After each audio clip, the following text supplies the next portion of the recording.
All right, I'm back with Resist 35 Profiles of Ordinary People Who Rose Up Against Tyranny and Injustice by Veronica Chambers. And today's a doubleheader with Martin Luther King Jr. and Malcolm X. Martin Luther King Jr. and Malcolm X. Okay, two very different men fighting for the same cause of equality, equity, civil rights. How they went about it is similar and very different at the same time. I don't know why she chose to put these two men in the same chapter.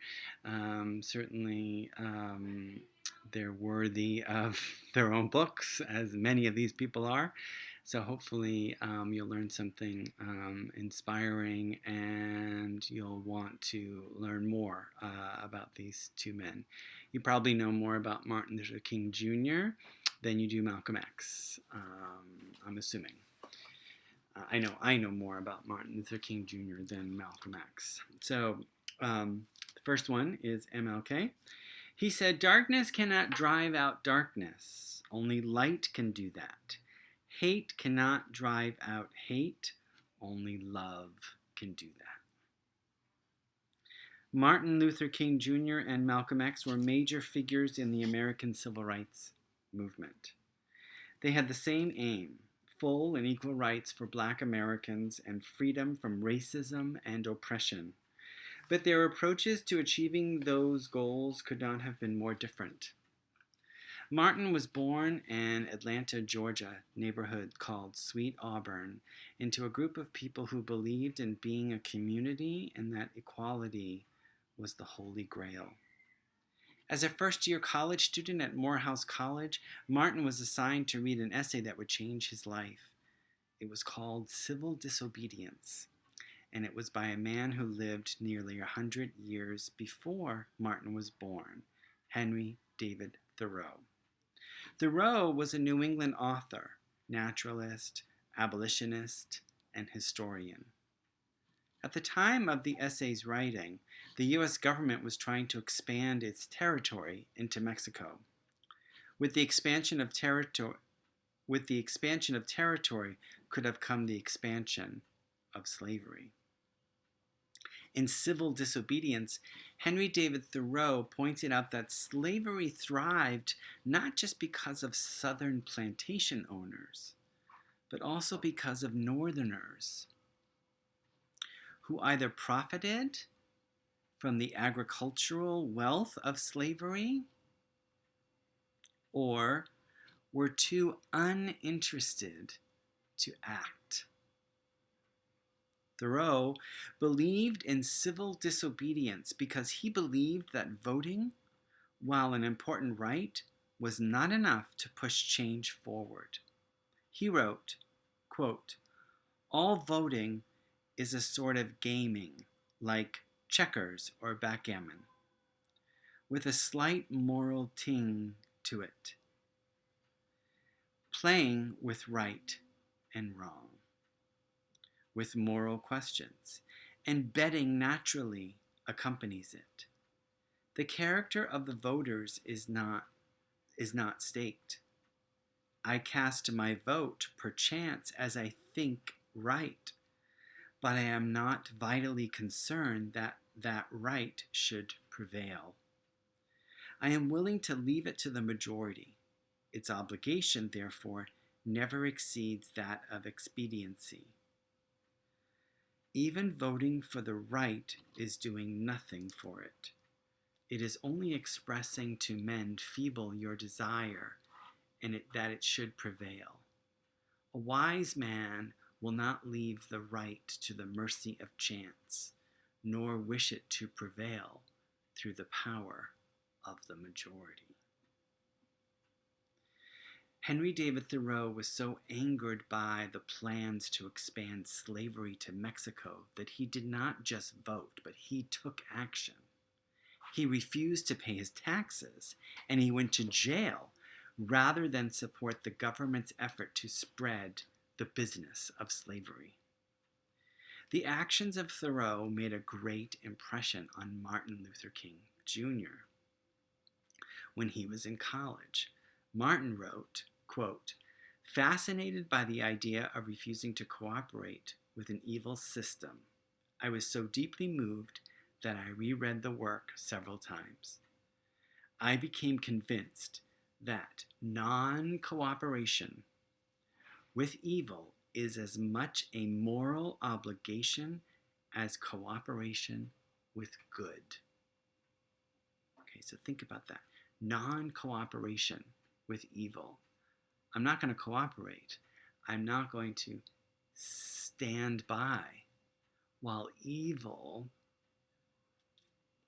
grows, while bad things happen. I'm not just going to stand by. What am I going to do about it? Was his question. When Rosa Parks, then a secretary for the local National Association for the Advancement of Color People, the NAACP, refused to give up her seat to a white passenger on a Montgomery, Alabama bus, she was arrested and a movement was launched. Right? So her behavior was civil disobedience, right? Civil. She didn't cause a fuss, but her actions caused her to be arrested and caused a whole movement to happen. Black residents of Montgomery decided not to ride the buses until the policy of making blacks sit at the back of the bus was rescinded. The bus boycott lasted 381 days, okay, little over a year, putting economic pressure on both the transportation system and the downtown business owners. Martin was the bus boycott's leader and official spokesperson. He was inspired by the work of Gandhi and the activist Bayard Rustin, along with Henry David Thoreau. And he believed that nonviolent civil disobedience was the most powerful path to change. Martin shared the work of Thoreau with everyone he knew. In his autobiography, Martin wrote, quote, "As a result of Thoreau's writings and personal witness, we are the heirs of a legacy of creative protest. The teachings of Thoreau came alive in our civil rights movement. Indeed, they are more alive than ever before. Whether expressed in a sit-in at lunch counters, a freedom ride into Mississippi, a peaceful protest in Alabama, a bus boycott in Montgomery. These are outgrowths of Thoreau's insistence that evil must be resisted and that no moral man can patiently adjust to injustice." End quote. Martin became a target for white supremacists who firebombed his home, but he remained steadfast. He founded the Southern Christian Leadership Conference, the SCLC, whose motto was, quote, "Not one hair of one head of one person shall be harmed," end quote. Martin Luther King Jr. and his colleagues believed in the words of their contemporary, the poet Otter Lloyd, quote, "The master's tools will never dismantle the master's house." Martin Luther King Jr. said, "Nonviolence is a powerful and just weapon which cuts without wounding and enables the man who wields it. It is a sword that heals." But not everyone agreed. Malcolm X. "I'm for truth, no matter who tells it. I'm for justice, no matter who it's for or against." He was born Malcolm Little in under very different circumstances of those of Martin Luther King Jr. His father was killed when he was 6. His mother was in a mental hospital by the time he entered junior high. He bounced from foster home to foster home until trouble came looking for him and he landed in prison. It was there that he discovered the Nation of Islam, and he replaced his street ways with structure, discipline, and a sense of connection, fostered by his new faith. Malcolm changed his last name to X. He wanted a new identity to reflect his new life. Malcolm's approach to equal rights was, quote, the ballot or the bullet, meaning that either Black Americans would be given equality or they would take it by whatever means necessary. Malcolm in his early teachings was not opposed to violence. He spoke of the white devil and encouraged his followers to view their white oppressors through this lens, that the white people they encountered would be shunned. Though they fought for the same cause, Martin and Malcolm appeared to be polar opposites, like two ends of a magnet that could not exist side by side. But important experience outside the United States would shape the ideals of both of these men, bringing their seamlessly conflicting beliefs closer together than any of their peers would have imagined. Martin Luther King Jr. traveled to India in 1859. In 1964, Malcolm X traveled to Saudi Arabia, to Mecca. In India, Martin Luther King Jr. met members of Mahatma Gandhi's family and some of his followers. He came back home inspired, more committed to the path of non-violence than ever before. King was arrested in 1963, and then he wrote one of his most famous essays, Letters from Birmingham Jail.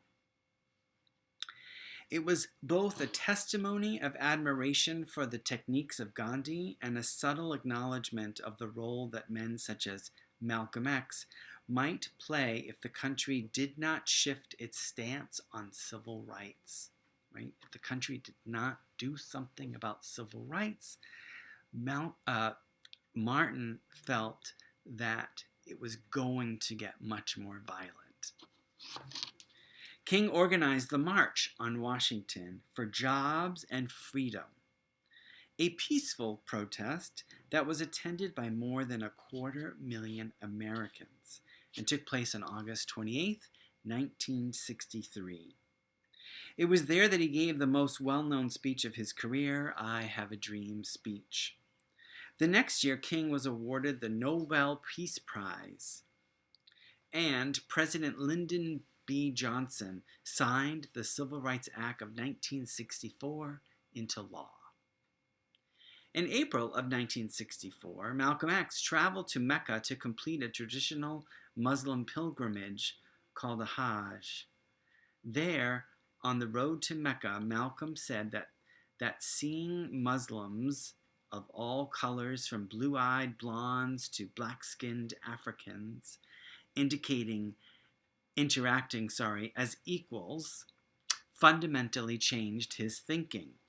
He returned to the United States, and while the fierce battle for equality still raged, he began speaking to white people about the struggle for equality.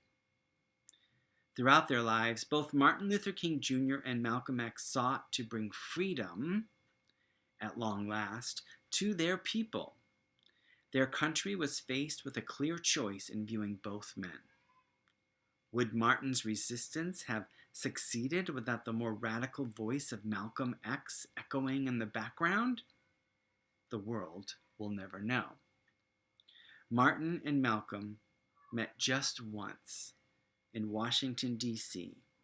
Two men of different backgrounds, with very different styles, who were ultimately working towards the same dream, equality.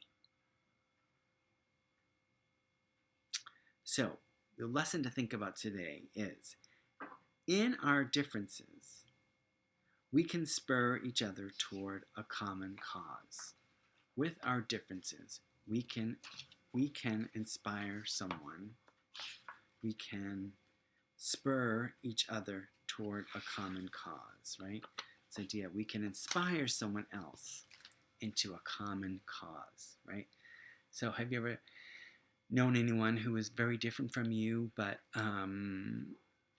maybe on a team or in a classroom or in a club that you are a part of, and they're very different from you, but you have to work with them and you have to engage with them because there's a common purpose, right? We want to win the game, or we want to finish the project, or we want to be able to um, sell more cookies than anybody else, or we want to climb up this mountain because we're on a hike and I don't really necessarily like the person that I'm partnered with, but I need to respect them, and maybe I'll learn something from them while this is happening. So think about that. Has there been anyone in your life? And maybe you could write a little bit of that in your writing journal. Okay? All right, I'll see you next time. I'll see you next time with another story. Okay, bye.